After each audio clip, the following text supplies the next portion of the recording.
शाहज़ अल्मी जी, जो काम बीजेपी को करना चाहिए वो एलजी साहब क्यों कर रहे हैं? अगर विपक्षी दल आप लोग हैं, दिल्ली में चुनाव आप लोगों को लड़ना, एलजी साहब की ओर से वीडियो जारी किया जा रहा है, तो अगर लड़ाई में दिखना है तो बीजेपी के नेताओं को सड़क पर उतरना होगा ना। जो बात संगीत रागी जी ने उठाई यहां पर। नहीं, मुझे लगता है बीजेपी अपना काम कर रही है और एलजी साहब अपना काम कर रहे हैं और एलजी ही हेड हैं। जब दिल्ली में अरविंद केजरीवाल चुनाव लड़ने जा रहे थे तो उन्हें पूरी तरह से पता है कि क्या कॉन्स्टिट्यूशनल भारतीय जनता पार्टी का जो प्रदेश नेतृत्व है उसको और ज्यादा एग्रेसिवली जो है वो अरविंद केजरीवाल को एक्सपोज करना चाहिए था। मैं सिर्फ इतना कहना चाहता हूँ, मैं ऐसा नहीं कह रहा कि एलजी साहब को नहीं करना चाहिए, बिल्कुल करना चाहिए। दिल्ली फुल स्टेट नहीं है। और दूसरी बात एक जोड़ देना चाहता हूँ, बहुत अंतर होता है राजेश जी। एक पैसा आप लेते हैं, कर्ज लेते हैं डेवलपमेंट के लिए, कंस्ट्रक्टिव वर्क के लिए, और दूसरा पैसा लेते हैं लुटाने के लिए। वो दोनों के अनप्रोडक्टिव वर्क जो है उसमें खर्च हो जाए है, उसके कारण परेशानी होती है। ठीक है, मैंने इसीलिए आपको कहा, यदि कल आप कर्ज ले रहे हैं इंफ्रास्ट्रक्चर डेवलपमेंट करने के लिए, बहुत अच्छा काम होगा, उससे रोजगार मिलेगा और सारी चीजें बनेगी, लेकिन आप इस काम के लिए नहीं करते हैं। आपको चुनाव जीतना और यही आपकी प्राथमिकता बन गई है। ये बहुत खतरनाक। राजेश जी, आप जवाब दीजिएगा। तहसीन बहुत देर से अपनी बात रखना चाह रहे हैं, एक भी बार मैं उनके पास जा नहीं पाई हूँ एक टिप्पणी के बाद। तहसीन पूनावाला जी, अब तो कांग्रेस पार्टी के सामने भी आईना है ना, कर्नाटक और हिमाचल प्रदेश का। तो ऐसा तो है नहीं कि कांग्रेस पार्टी दूध की धुली है। और हिमाचल प्रदेश में देखिए, सैलरी देने तक के लिए कैसे मुश्किलें सामने आकर खड़ी हो गई थी सरकार के।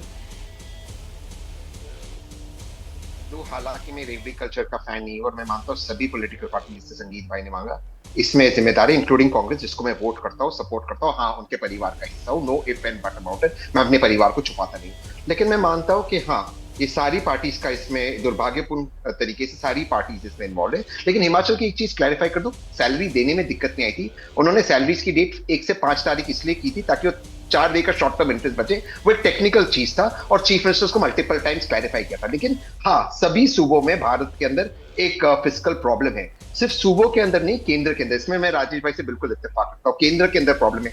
इनफैक्ट कई ऐसे इंटरनेशनल रेटिंग एजेंसीज ने ये कहा है कि हम एक्चुअली हमारा एक्चुअल डेफिसिट बता नहीं रहे। हम केंद्र का डेफिसिट तो बता रहे, लेकिन केंद्र उसमें पीएसयूज का और स्टेट्स का डेफिसिट मिलाता नहीं है। इसकी वजह से एक्चुअली जो प्रोजेक्टेड ग्रोथ है वो इस बार कम हो गया और इन्फ्लेशन बढ़ गया है। ये सिंपल इकोनॉमिक्स है। देखिए, भारत में हमें सिर्फ भारत को संभालना है फ्यूचर जनरेशंस के लिए। सारी पॉलिटिकल पार्टीज, मैं किसी को एक्सेप्शन नहीं दे रहा हूं, क्या कर रही है, आज कर्जा लेके कल स्पेंड कर रही है, और कल किसी ने किसी को तो ये कर्जा चुकाना होगा, हमारे भविष्य में हमारे बच्चों को चुकाना होगा। ये गलत कर रही है सारी पॉलिटिकल पार्टीज। आप मुझे चित्ता जी बताइए, आप न्यूट्रल है, दिल्ली में आपने पिछले 5 सालों में कौन सा डेवलपमेंट वर्क देखा? एक आम व्यक्ति को क्या फर्क पड़ता है? वो माननीय केजरीवाल जी कर रहे हैं, माननीय एलजी साहब कर रहे हैं, ये दोनों अपना पिंग पोंग खेल रहे हैं। कोई दिल्ली के अंदर काम नहीं हो रहा है। और जहां तक कोविड की बात है, शिक्षा का मॉडल गिनाते हैं, वो बोलते हैं सरकारी स्कूलों का कायाकल्प कर दिया है। मांगा पाठशाला, दिया हमें मधुशाला। लेकिन मैं एक चीज कहना चाहता हूं, क्योंकि शाहजिया जी ने कोविड का जिक्र किया, चिता जी आप जानते हो कोविड में मैंने काम किया।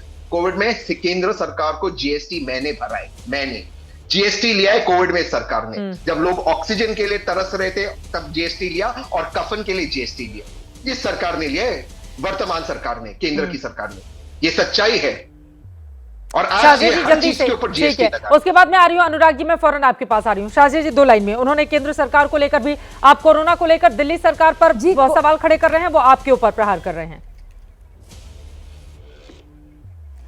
अरे, सबने देखा है कैसे हाथ खड़े कर दिया अरविंद केजरीवाल ने। सारे काम उन्होंने किए थे वो शीश महल के लिए।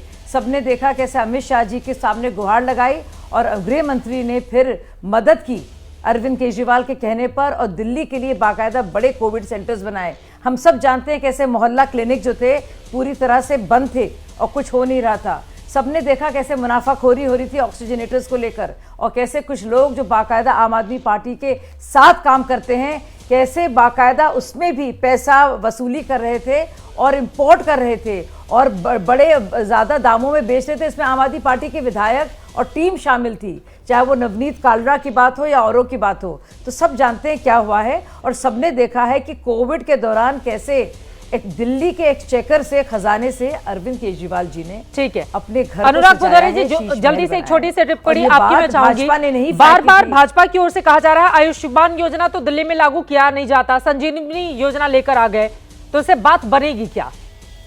अनुराग जी, आप लोग सपोर्ट कर रहे हैं, इस वजह से आपसे ये सवाल है। देखिए, एक चीज मान के चलिए, भारतीय जनता पार्टी के पेट में क्यों दर्द हो रहा है जब किसी गरीब की मदद होने जा रही है? तो भाई, इस देश के अंदर में, हर प्रदेश के अंदर में गरीब लोग हैं, अगर उनको फ्री में कोई चीज मिल रही है, जिससे किसी बच्चे को अगर बिजली थोड़ी फ्री मिल जाए, अगर वो आईपीएस आईएएस बनना चाहता है, पढ़ने के लिए उसको अगर बिजली मिल जाएगी तो क्या दिक्कत है? भारतीय जनता पार्टी 80 करोड़ लोगों को अनाज मुफ्त में बांट सकती है।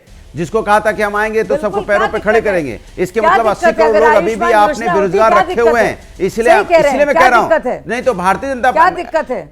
इसलिए दिक्कत यह है कि आपने तो कहा था सबको पैरों पे खड़ा कर देंगे, आपने लाइन में लगा दिया 80 करोड़ लोगों को कि आप 5 किलो चावल 5 किलो आटा में जिंदा रहिए। ये हिंदुस्तान का आदमी तो आत्मसम्मानी होता है, स्वाभिमानी होता है। लाइन में मत लगाइए, उनको रोजगार के लाइन में लगाइए, जहां रोजगार उनको मिल जाए और अपनी सैलरी पाएंगे और अपने दम पे अपने आटा चावल खरीदेंगे और खाएंगे। आप रेवड़ी बांटोगे, आप लोगों को नौकरी नहीं देना चाहते तो आप सही बात है। अगर कोई दूसरी सरकार अगर वहां पे मदद कर रही है, लेकिन सवाल यह है कि जब अपने पर आती है तो फिर उसको कल्याणकारी योजनाएं गिनाई जाती हैं, जब दूसरों पर आती है तो मुफ्त की रेवड़ी बताई जाती है।